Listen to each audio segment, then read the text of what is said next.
What's up, guys? Boogie back again. So, guys, men in America are more single than ever before. Men in America are not dating, they're not getting into relationships. Men in America are not even pursuing women. All right, but on the flip side, the ladies, nothing has changed. In fact, they are saying the ladies, according to research, that not much of a difference from a couple years ago or decades ago. The ladies are still having their fun more than ever, but the only difference is the ladies are chasing just a small percentage of men.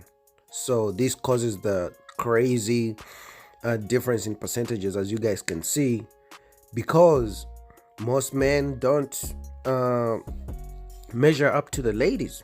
All right, and I mean, this makes sense, right? Because now, because of social media, Instagram, whether TikTok, dating apps, and they even talked about the adult content websites that men consume more of the adult content websites, OnlyFans, and so on.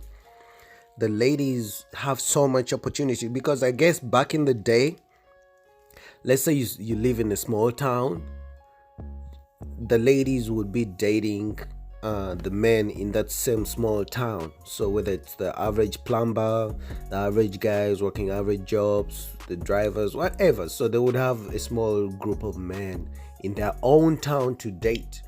But now the ladies have there's social media, so guys with money, more status, and like on average you may find a young lady in her DM, she has like 100 DMs, and most of them are way out of town, and most of them probably are doing better than you who lives next door to her.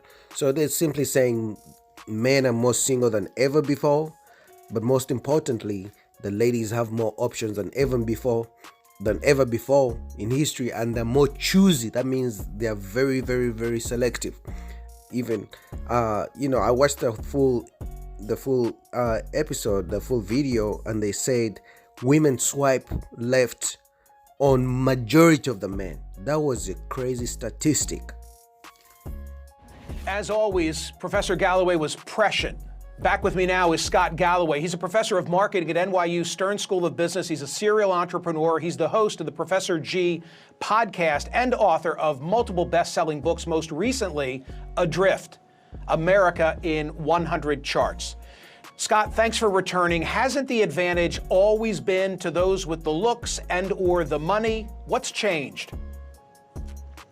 First off, Mike, I just want to say thank you for raising this issue a year ago when a lot of media companies were afraid to talk about this for fear of it being pro-men was somehow being anti-women. Look, this is returning to the natural order of things. For the majority of history, a small percentage of men have had the majority of the mating opportunities. But in America, we decided to make a huge investment in what would probably be the greatest innovation in history, and that is in the middle class. From 1945 to 1947, 7 million men returned from war, were discharged from the service, and we decided to give them the GI Bill, subsidized mortgages. We saw education rates go from 5 to 45%. They were valued, and we had such a strong manufacturing base that you had massive marriage and household formation. And some men were seen as more economically and emotionally viable. And you've seen the reverse happen with the offshoring of much of our manufacturing base, with a society that quite frankly doesn't value young men. When we talk about problems with people of color or women, we see it as a systemic societal problem. When we see problems or the stats that you just mentioned, we see it as accountability, or that men just need to level up. So guys, that's what the New York professor had to say of the reasons why men in America are not dating anymore. They're not interested in relationships. They're lonely. But I went beyond, and I went on my own research, because O'Shea Duke Jackson recently did a video about this same issue. And I decided to check out the comments to see if men relate to exactly what the professor was saying, or if they feel the same way. So I'm gonna put a clip of the video I did reading the comments in O'Shea Duke Jackson channel video. I'll put the link for the full video, but let's look at the comments of what the men are saying about this issue. All right. A few days ago, O'Shea Duke Jackson made a video about why men are single and don't want relationships with women anymore. You guys go check out that video. But something that really caught my attention was the comments of this video, man. The comments of this video, men were literally expressing the reasons, the various reasons why they don't want relationships anymore. And obviously this is, I guess, speaking from the American point of view, black men in America, or just men in America in general. These comments really caught my attention. Now, these could be true, or maybe they're not true, but I think it's important that we go through them and see what's valid and what's not, because obviously if some of these comments, if these guys made some of these comments in public, they'll probably get canceled, right? But let's go through some of these comments and see why men in America are more single than ever and they don't want relationships. So the first guy goes, being single, having peace and freedom is the best option for a man nowadays. That could be true depending what you think relationships are for, or what you have to get from them, or the investment that it takes to get into said relationships. So there's this guy says, my last relationship was at the age of 23. I'm now at 41. And even though I have asked women out during these years and got turned down, one thing that I realized while being single is that it's so peaceful. Peace of mind is very important to me. If that means I have to be single for the rest of my life to have it, then so be it. Guys, what this goes to show really is this guy has not really been in a serious relationship for 20 years, for almost 20 years. That's crazy and scary. Like, this is a guy who gave up. Like, he's like, you know what, it doesn't matter, I'm just gonna make my own money and be alone.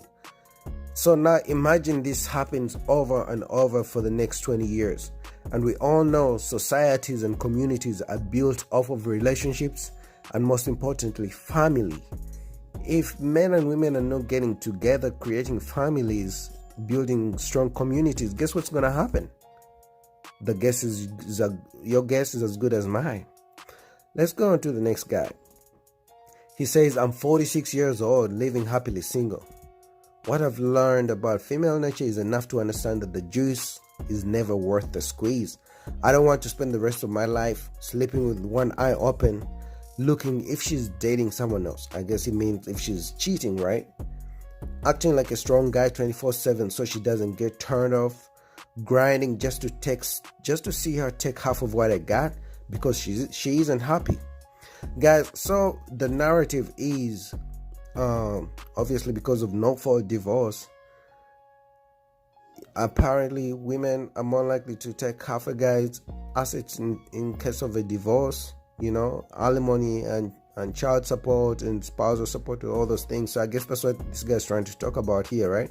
But he's 46 years old. And I think one thing about men is that if a man has already made up his mind at a certain age, he's probably going to be stuck with whatever beliefs. For example, you're not going to find a man who doesn't believe in God, is not religious, at 40 years old, and suddenly finds God and he becomes this religious type of person. Like, for men, who we are, what we believe in, really takes time to build a strong foundation. And if a guy doesn't believe, if a guy is 46 years old and hasn't found the woman of his life, I don't think it's ever gonna happen. Or if he doesn't believe in love, I don't think it's gonna ever happen. And this is what we see in these comments.